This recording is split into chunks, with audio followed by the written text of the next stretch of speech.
What's good? How y'all doing this evening? Welcome back to the Forever I Love Atlanta Sports Podcast. This is your boy, The Don, with my co-host, The King. What's good, man? What's good, Don? How you doing today, brother? I'm good, man. Just another day in the podcasting world, man. Yes, it is. Yes, it is. We're here with a great guest today, Joe Patrick. How you doing? Thank you guys for having me. That is an incredible production you've got on. By the way, I need to get some tips from you when we're done with this on how you set this thing up. This is awesome. Because it's been about a year since I've been on or so. Been over a year. Been over a year, man. I've been trying to get this thing going. This thing is awesome. I love it. Thank you so much, man. I'm glad you joined this. We'll talk after the show on how everything's set up. So. Cool. Glad you can be back on. Everybody, if you're watching this, hey, if you're new to the channel, you already know what to do. Hit that subscribe button for you guys, man. Also, hit that like button, share this content out with other Atlanta sports fanatics, and hit us up in the comment section. As always, come holler at your hometown sports podcast. All right. So tonight we're talking about Atlanta United. We didn't have a good season, by the way. Our star player got hurt, out for the season. Frank DeBoer, he got booted out of Atlanta, and we tried to make what's do with what we had, but we did get some key additions like Dam and some other players, and we just looking optimistic going into 2021. Yeah, I mean, I think that the team will be much better. Look. As what you were saying, I mean, everything went wrong this year. Like everything that could possibly go wrong went wrong. And then even some of the things that were bad about this year, like obviously the pandemic and everything, I think like a lot of those factors just made the struggles that the team was already going to have, it just made them so much worse. Because, like when you're struggling, when you're playing on a team that's struggling with injuries, you're missing your best player, that kind of thing. Then when you have to go and play in an empty stadium, it becomes a lot harder to do that, when you're not already not feeling so confident. So it was just a bad year for the team all around. But I think that, we talked to Darren Eales and Carlos Bocanegra here recently, and I think the main message from them was they kind of want to put it behind them and just really formally turn the page and look forward to next year where things should be much better. I mean, obviously those guys, the front office is going to be optimistic about what's coming next year, but I got to say that I am as well, because you're getting Joseph Martinez back. You have a chance to kind of get some new players in, refresh the squad a little bit. And of course you'll get fans in at some point once we get kind of, everybody vaccinated and everything. Hopefully. So I think that things are looking up for the team for sure. And I don't know if they'll be right back to where they were kind of in that championship mode they were in like 2018, 2019, but I think they'll be definitely much improved. And depending on the coach, I think they're going to be really, really exciting to watch again. All right. With Atlanta United, it's one of those teams that it feeds off the crowd, and without the crowd, I think that was, like you said, was a big blow for them, because they feed off that energy and they play way better when the stadium is packed. So that's one of those things that we don't know if they're going to be able to get that back, but if they had that back, I think it would sway a lot of those games. Yeah, I think for sure. And if you look at their splits, like their win-loss record when they're at home versus on the road, I mean, they're way better at home. And of course, you expect that for most teams, but even more so with Atlanta, I think it's just even more emphasized because you have such a different home field advantage than other teams have. Not only obviously you got the fans, that's amazing. But you also have like an artificial surface that a lot of other temes aren't used to playing on, and so sometimes they brought in a bunch of new players this year. Sometimes it can be hard for guys to adjust with that in soccer because it affects the artificial surface affects the way that the ball bounces, the way the ball spins off of it a little bit, which of course in the sport where, the ball's on the ground, that's going to play an important factor. So I think that, I think that the home field advantage will definitely be back next year for sure, regardless of whether, when the fans are able to eventually get in the stadium. But I'm sure looking forward to seeing that, because I think we all want to see that kind of raucous environment again in there. All right. Yeah. What's good, K-Styles? A question from a Facebook user. I don't know who this is, but I guess incognito. Yeah, exactly. I said, do you think Atlanta United on the decline? And then he also has another question. Is it fair to call Barco a bust? I think for the first question, whether they're on the decline, I mean, clearly they, were on a decline last year from where they were before, but I think it depends on like how you really define that term, because technically, they won the championship in 2018. Is 2019 being on the decline, even though you kind of lost in the what would essentially be like the NFC Championship, like the Eastern Conference Finals? Like, is that a decline because you came one game short of what you did when you won the championship? I think that they'll be back to being an exciting, kind of like the kind of brand that MLS will promote as like their national, that kind of national brand. I think you'll see them get back to that. So for that reason, I would not say they're really like on the decline, so to speak. I think that second question, is it fair to call Barco a bust, is an interesting one. It's one that I've had a lot of debate with people on. I think it's very fair to call him a bust. Like and it sounds harsh, but when you pay a record amount of money for a guy, you expect a certain type of production, and the goals and assists just haven't been there, honestly. And I know, like, some people will say, well, he's not that kind of player. He's not the kind of player. He's not a Joseph Martinez. First of all, he doesn't play in that position, so he's not naturally not going to score as many goals. But I just think that when you're investing that kind of money, you have to expect a return in terms of the actual production of goals and assists, and they just haven't come enough for Atlanta. And if you're Atlanta looking at them now, you're looking at probably not getting your money back. What do you get? 80 cents on the dollar for him for what you paid. So I think for that reason, I think that it's kind of clear that, you can't say he's anything but been an underperformer, to say the least. Yeah. All right.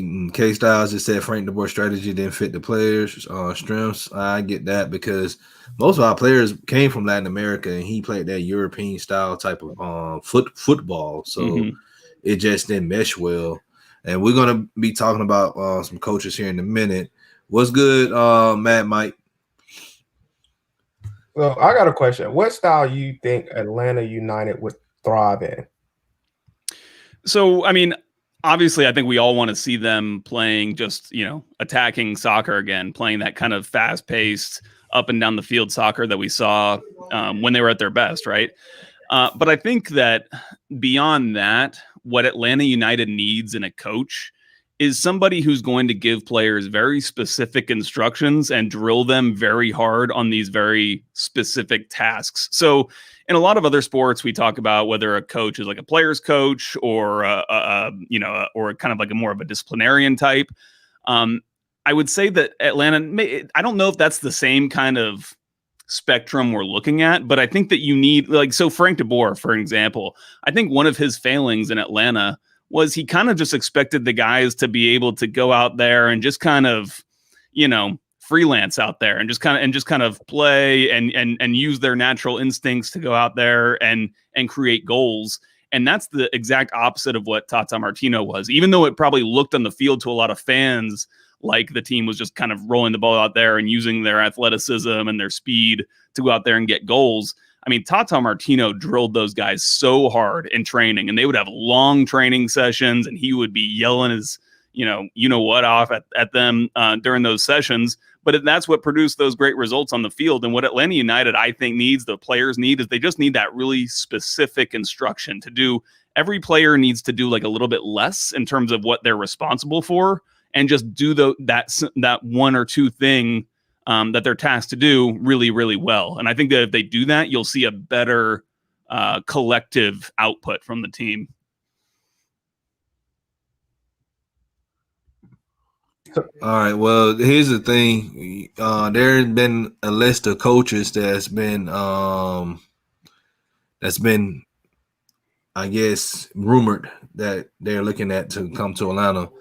But King, you got another question though before we get into the coaches? Yeah, I do. With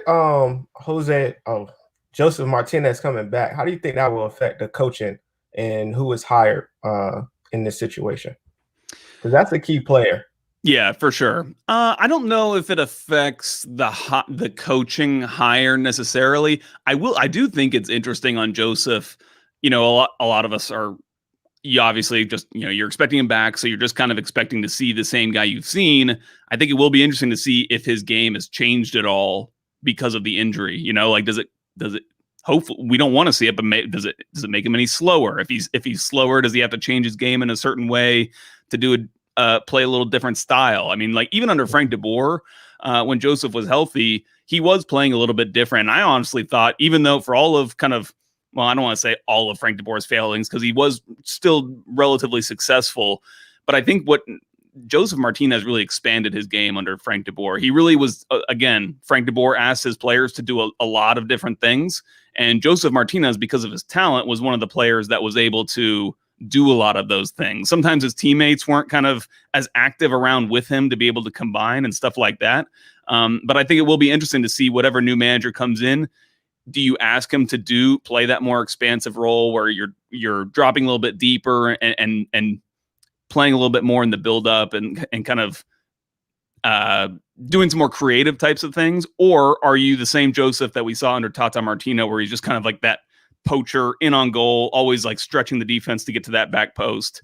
I think it'll be interesting, and it probably depends. Whatever manager we get will probably have their own opinion on how to best use Joseph. But, you know, regardless, I think that we're still looking at a guy who's going to either lead the league in goals or be there and thereabouts, just because he's so good. You know, he's just got that natural talent. So I honestly think in MLS, whatever, any manager will love to work with a guy like Joseph. Even Frank DeBoer said it. He said his mentality reminded him of some of the best strikers he's ever worked with, just in terms of that ultra competitiveness. Like, you know, like how in the Jordan documentary, it was just like that, like ultra competitiveness. Yeah. Even some of his teammates like couldn't even kind of understand.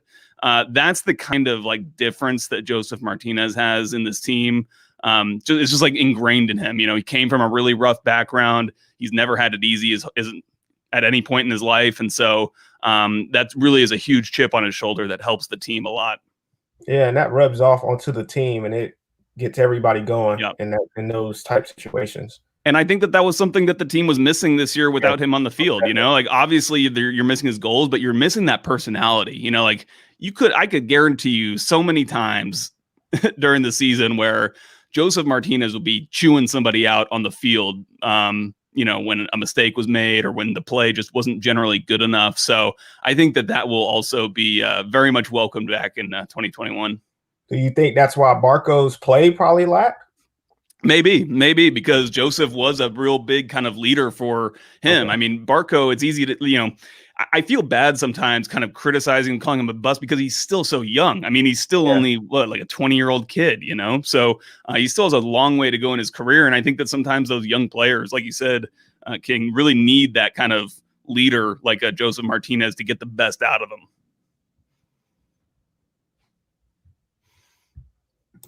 All right. Now, the first coach that I guess is on a lot of people's list is Javier Aguirre, from El Vasco, longtime Spanish club coach. Now he did manage 611 games with a win percentage of 41.9%. You look at that's kind of a losing record, but you know, South American football is different from MLS. Mm-hmm. So now Atlanta United is a club that pride themselves on winning. All right. Now, what does he have to do to maintain that winning pedigree? Yeah, you know, Javier Aguirre is an interesting guy. He's got a long track record, been in the game a long time. And, you know, it's funny when you look at win-loss records, especially just in soccer in general, it like, at first it's weird because it doesn't seem like it's that good typically with most coaches. And I think it must be because like the draws kind of like just skew the way that like wins and losses just kind of look when it's on paper. But, you know, again, going back to Aguirre, he's been a guy who's been around for a long time. Personally, I'm not as big a fan. I think the game has kind of passed him by a little bit in terms of just like the modern way tactics go, you know. You kind of say it's similar to like a football coach who's like still kind of like dedicated to running the ball, which is maybe coming back in fashion what we're seeing in Nashville and Tennessee. But, you know, like I think that he's kind of got like an older, less modern approach to the game. So yeah, obviously he's still been very successful, and I think that one of the things that he would bring is just kind of that attraction from Mexican internationals, having been like a big figure there in Mexico. He has coached the national team. He's coached some of the biggest clubs in Mexico. And Atlanta United has added some Mexican players here recently, Jurgen Damm being one of them. So he has that kind of attraction. He has that kind of gravitas to him. He's one of those kind of legendary figures in terms of the kind of similar to like Tata Martino, probably not on Tata Martino's level, but he's kind of like one of those kind of grandfatherly, like he's been around the sport forever and everybody would really know his name. And it would certainly be like a big name signing. I think that would be kind of like the biggest part of signing him, a guy like him. So since being would you think, well, what you saying being like a name signing of him, what actually would that be a good thing for Atlanta United? Because maybe that old style could help them get back to winning. Yeah, it could. It's so funny. You never quite know how something would work out. I'm just not as I just don't think that he is as, again, kind of as like innovative as much as you can be in soccer. And again, it's tough with some of these guys who have been around the sport at some of the higher levels. Would they even be willing to come to MLS where they're restricted by lots of things, restricted by the amount of practice time they can have, restricted by the amount of, the salary cap, the quality of the players? That was always something that Frank de Boer, I think, struggled with a lot. So can you adapt to all those different kinds of things? It would be interesting. I think it would be an interesting signing, but I think it would be one of those where it would this is just my opinion. It would create a lot more buzz on like the first, second day on the internet after he signed. And then maybe the results wouldn't kind of match that kind of expectation. Okay.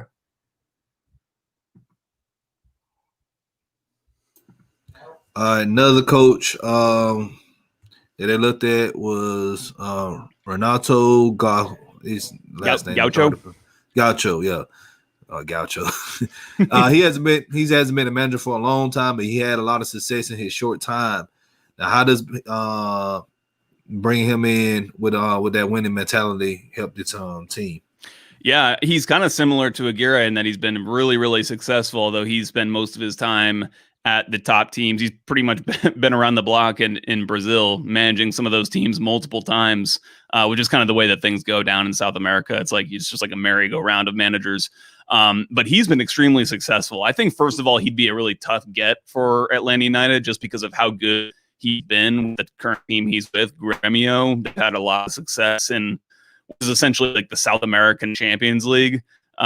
He would be amazing. Like, he would be a great signing. I think that he is a guy who's very adaptable, can play defensive when he needs to. He's shown that on the biggest stages. And then also he's shown his teams on the biggest stages can outplay teams when he thinks he's the better side. And so I think that he's a really good manager, but I don't know, it could be tough to sign him, I think, just because of his contract situation. And same thing goes with Aguirre. It's like, is he willing to come to I don't want to call it like a step down, but just like a more restricted league in terms of how much control he has, because at his current standing in Brazil, he's kind of such a legendary figure. He gets a lot of that kind of power with the clubs. So it'd be interesting to see if he would decide to do that. Would Gaucho be the best hire for Atlanta United, in your opinion? He's not my favorite, but he would definitely be good. He would I would be impressed. First of all, I think that would be like the word I would describe if I were to hear that was the signing, I would be very impressed. But he's not the guy. I think we'll get to him, so I'm gonna hold off on who I think my favorite will be. But he wouldn't be my top guy, but I think he would be a very, very good signing if it happened. All right, I got a question from Julian, fellow GSHM. What's up, Julian? I know writer. Julian. He's done some stuff with us at Dirty South Soccer. Oh, okay, that's cool. Yeah, he's over here with us with Georgia Sports Hospitality Media. Nice. So, he says, "Is there a coach you don't want Atlanta to sign?" That's a good question. Yeah, it is a good question. Sure. Yeah, there are probably a lot, but like of the names that are rumored, I don't know if I can think of one off the top of my head.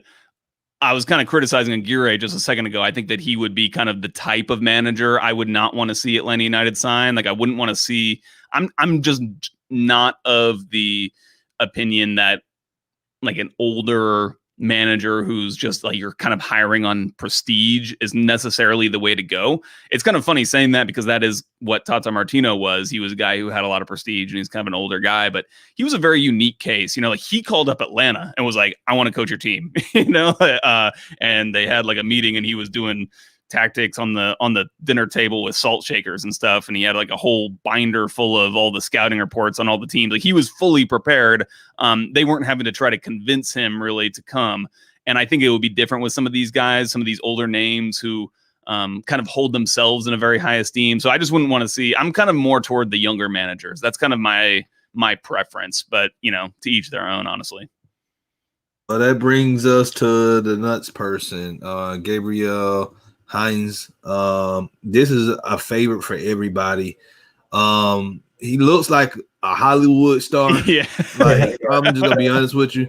So yeah. I know a lot of the women is gonna fall in love. Well, they probably already fell in love with this man. They want to hire him just how he look. No homo or nothing like that. I'm just saying, it's you got to get credit sometimes. And man, you got to get credit with credit due sometimes. But he's a young manager. I think just a few years ago he was still playing soccer. Yeah. And how will the players of Atlanta United respond to him given the lack of experience? So he's my guy. He's my number one. I already know he is. Not just for his looks, because we all know he clean up and Buckhead or whatever, but for me, he ticks every single box you could want in a manager. Like, first of all, his playing career, he's played at Manchester United, Real Madrid, PSG, the biggest teams in the world. He's played for almost all of them.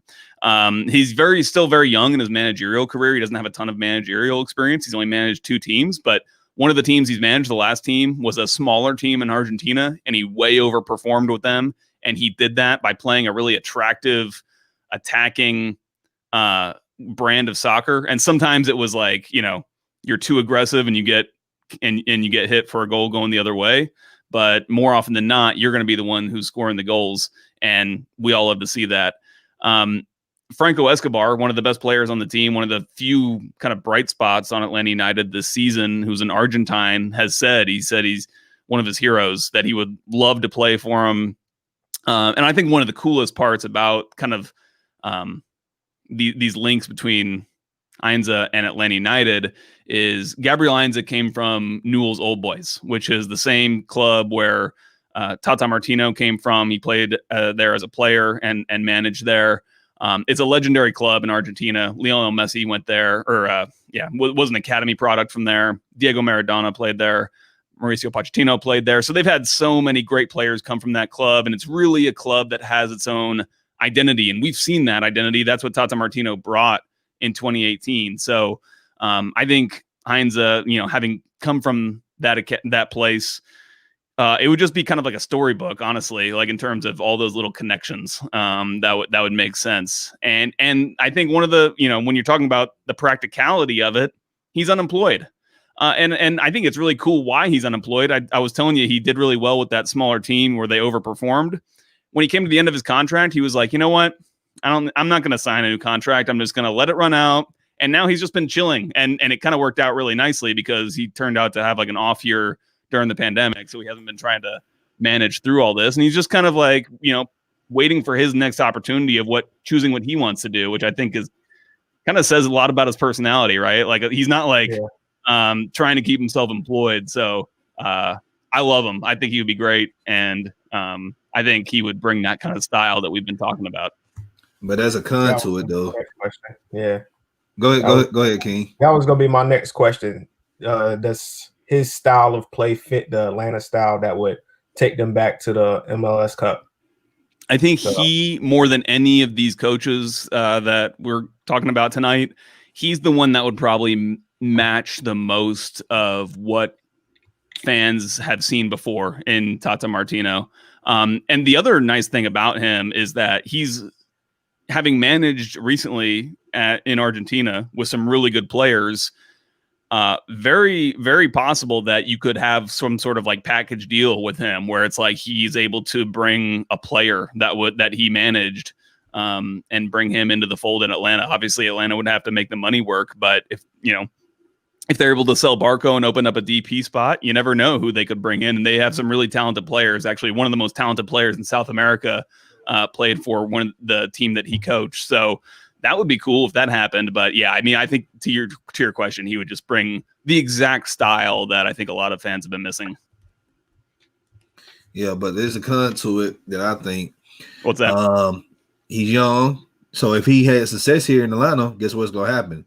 He's going to go to probably Europe or going to go somewhere else to, I ain't going to say greener pastures, but somewhere else to make more money. Because in the MLS, you can only make so much. Yeah. Compared to other teams around, compared to other clubs around the world. But, I just want us to be consistent. And I understand MLS is pretty much like a stopping gap for players and coaches, to go somewhere else. But I just want us to build a dynasty here, man. If we can just win like 3 or 4 MLS Cups in a row, and then win the we already won the Campeones, but we can win the CONCACAF. Yeah. Oh man, I'd be grateful. Can't tell Atlanta nothing. The club is going to put that out there as that's the crowning achievement is to win that CONCACAF Champions League, because it takes one of the reasons why it's the crowning achievement is it's really hard to get there. You have to qualify your way in by either winning MLS or winning one of these trophies, the U.S. Open Cup or something like that, just to get in, and then you have to beat all these high-profile teams from Mexico typically to win it. So, but that's a great point that you make, Don, because you're with Heinze, you're right. You're not getting the guy who's going to be here for 10 years. You're definitely, if you were able to get Heinze, you're getting a guy who's going to be here for 2 or 3 years, just like Tata Martino was, and then he'll probably be off to his next thing. So that's definitely a good point, and I think that just depends on what you prefer in a manager. So some people want that, some people don't. So it would be interesting to see, though, for sure. All right, and then Julian has another question. He said he got questions. It's about MLS in general. He said the first question he said, should MLS move to divisions? He said, for example, an MLS South with crazy notifications. He said the MLS South with Atlanta, Nashville, Miami, and Charlotte. Yeah, to do divisions, kind of like you would see in football, something like that. And baseball. Yeah. I think that'd be good, though. I do too. I think it would definitely help logistically. It would just make it less travel for a lot of players. There's already a lot of there are fans and media that have problems with the way that the league schedule is right now, where it's it's unbalanced. Not every team plays every team, or some teams have a harder schedule than others. So I think that the league is definitely trending that way towards going to divisions and doing something a little bit different. I would say to go kind of out of the box on the divisions. I think it's not impossible that in the matter of the next 5 years or so, we could see a United States and Mexican league. I think we could see a United States, a conference of United States teams and a conference of Mexican teams, and you would play some of each. I could definitely see some commercial benefits for those leagues coming together. And then potentially, if those leagues do come together, then maybe instead of CONCACAF Champions League, you've got you enter into the South American championships, playing against for the continental competition. So it could be there's a lot of things that could happen on the horizon. That'd be so nice. And you know how much money that'd be? And then also MLS, they already it's been in Canada for a while. Just imagine they expand to Mexico, and not only Mexico, you got to go on and get the Caribbeans in there as well. Yeah, it's so totally. Yeah. You got to get them in there as well, man. That'd be that. Oh man, just thinking about that. But going back to that division, I think divisions they need it. And then also it make the rivalry so much. It means so much more. So much more.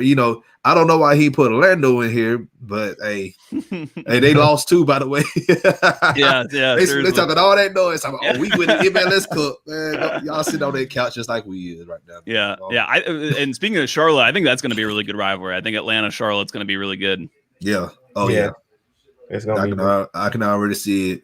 The I-85. It's drivable. Love having these drivable games, because soccer fans will do that. It's great. I was actually for a night. I work for 92.9 The Game, and I was actually on a supporters bus this year. One of the 2 games that had fans. Atlanta United played in Nashville, the first game of the season, and it was so fun, man. We drove up we had 2 charter buses that the team had bought or rented or whatever, packed full of fans, drove up there. And then, of course, when we got up there, there's thousands of other people that are already there.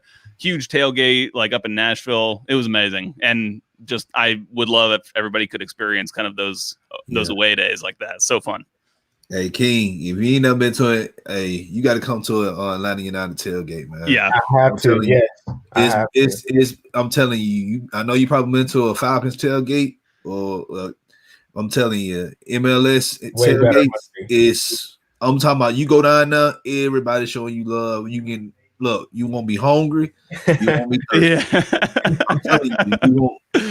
Hey, Don, I forgot to ask you, because I think last time we did the show, you were, I think, about to go to your first game. No, that was my other co-host. He went. I've been going to games since he was going to his first. Yeah. Okay, gotcha. I've been going to games since 18, I believe. I didn't go the inaugural season because it just was hard to go to. Yeah, it was so hard to get a ticket. Yeah. Yeah, but 2018, I trust me, I've been going to games. So good. So, what do you think Atlanta United needs to win a CONCACAF?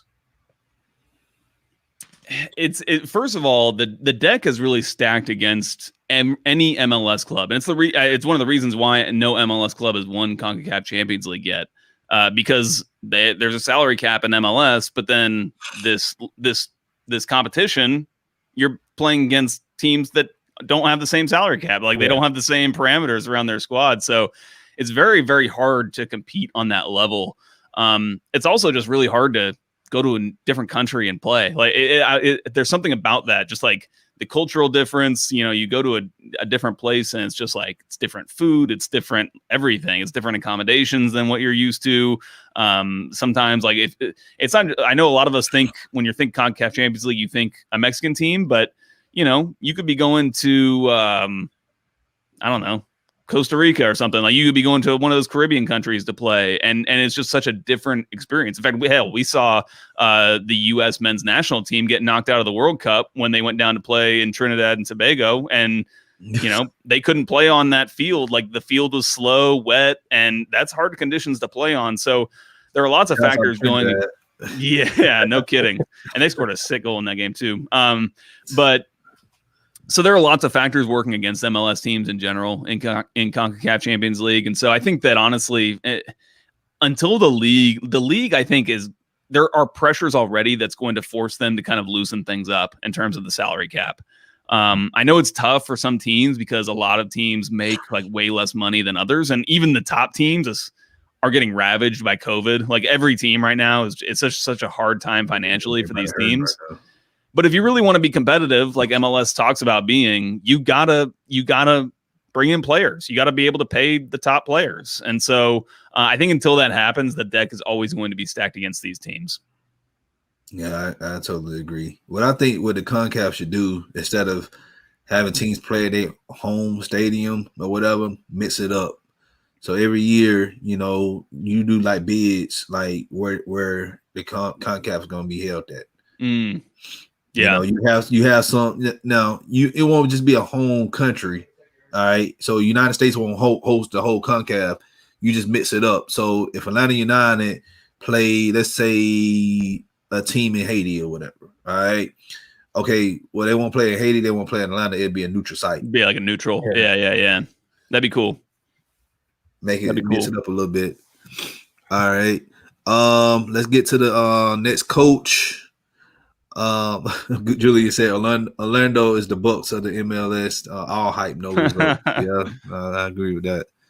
The next coach is Patrick Vieira. Yeah, he used to coach for New York City FC. Yeah. All right, and what about his style fits the Atlanta United?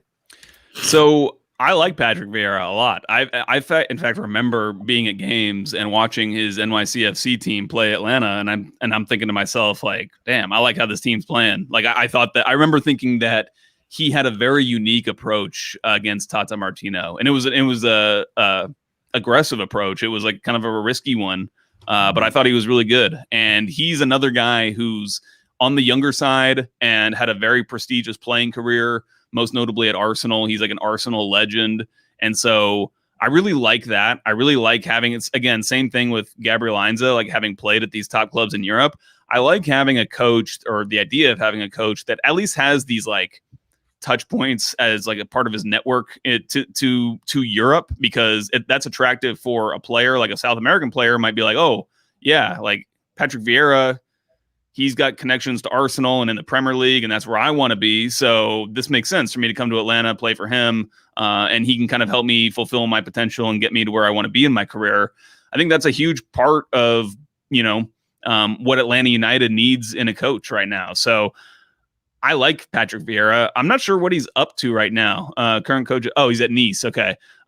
So yeah, I mean, that's possible. I think he recently took over them, so I'm not sure how. Yeah, he just got there, I think last year or something like that. Okay. Yeah. But you never know. I mean, in soccer, like sometimes these contracts are really weird. They could be bought out for certain amounts of money. So anything can happen. But I would like Patrick Vieira. I think he'd be a really good manager for Atlanta. Yeah. And like I said, he's not old. He's not that young. He's, I think, somebody that you could bring in and you won't have any questions of what he's going to bring.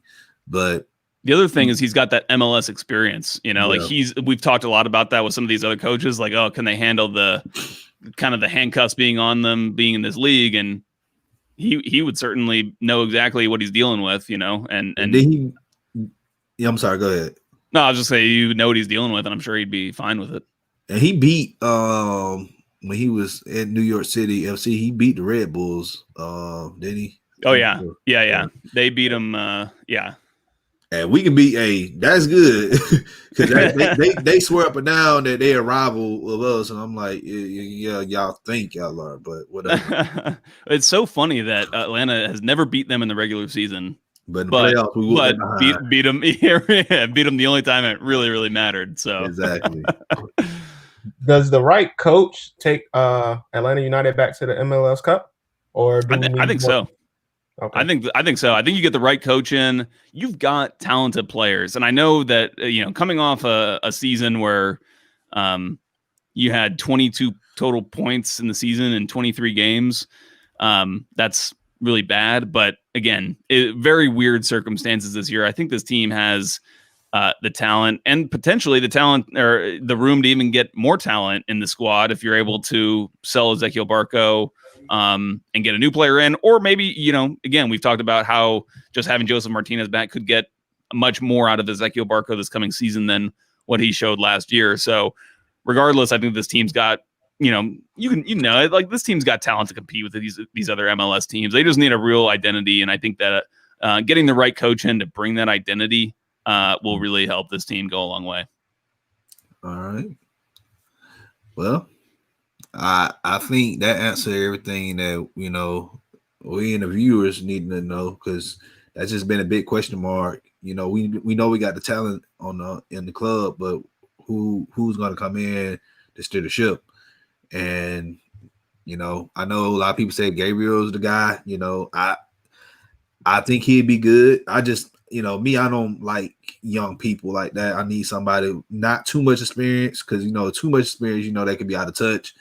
I just want somebody like just in the middle of the road. You have some experience, but you can adjust when need to be. Mm-hmm. So, Ultra Shadow said Patrick would be a good coach for Atlanta United. I used to watch his New York City FC teams. They were pretty good under him. Yeah, they were. They were. And when he left, oh man, that club went to crowd. So, well, I appreciate you coming on again. Once again, let everybody know who you are. Just tell everybody where to find you. Yeah, you can follow me on Twitter at JAPatrick200. I'm the manager of Dirty South Soccer, so definitely follow Dirty South Soccer too if you're not already. It's Dirty South Sock SOC. But if you search for it on Twitter, obviously it'll come up. And yeah, dirtysouthsoccer.com. That's where you can find all of our stuff. We kind of, we cover Atlanta United, like try to be not too like stuck up, just kind of cover it like a fan would want to read. So yeah, encourage everybody to check us out. All right. We appreciate you coming on. Also, everybody who listening live, appreciate y'all joining us on a Monday evening. I know, look, it's Monday Night Football going on right now. So, hey, thank y'all for joining us. If you're watching this at a later time, hit us up in the comment section. Let us know which coach you want us to bring in, the ones that we just discussed on this show. King, you got anything else to add, man? No, I just want to also thank you, Joe, for coming. It was nice meeting you today. Y'all can follow me on Twitter at Aaron Moses NC. It's the King, and he's here with the Don. All right. Y'all already know what it is. I may be doing the Don's favor tomorrow or not. I'm trying to talk about Dino Babers, why he should be an offensive coordinator in the NFL. Very smart, offensive-minded coach. When we talk about offensive-minded coaches a lot, and he doesn't get any respect at all. If you're new to the channel, y'all already know what to do. Hit that subscribe button. Also hit that like button. Share this content out with Atlanta Sports Fanatics. And hit us up in the comment section. As always, come holler at your hometown sports podcast. This is the Done with my co-host, the King. Hey, we'll see y'all later. Y'all have a great night. Who is this? What's good, Wallace? You caught us at the later tail end, man. Hey, you're late, brother. You late, man. But hey, I got you a shout out, man. You made it in time for it. But hey, just rewind it back, man. Hit us up in the comment section. Let us know what you think about the show, man. And if you didn't subscribe, hit that subscribe button as well. All right, this is the Done with the King. Y'all have a great evening. Y'all stay safe. Don't forget to wear your mask. Love yourself. We out. Yes.